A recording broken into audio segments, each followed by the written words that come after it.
Hi everyone, welcome back to my another video.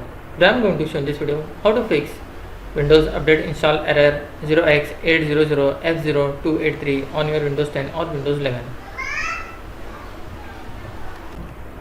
So before going to start the video, if you are not subscribed to my channel, please subscribe. So let's start the video.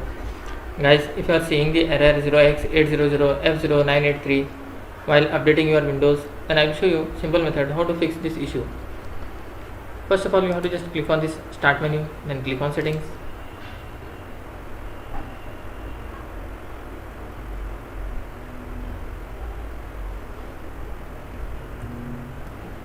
After that, here you will find system, click on that.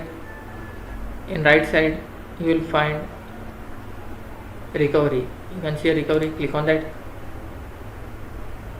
Here you will find fix problem using Windows Update, you have to just click on reinstall now.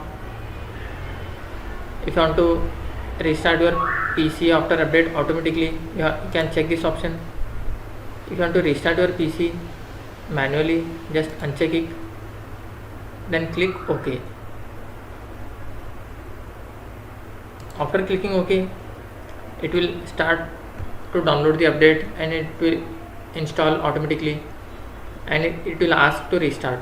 After restarting, hope your issue will be resolved.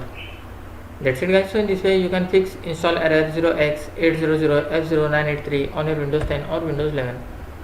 Thanks for watching. Hope if you like this video, please like, share and don't forget to subscribe.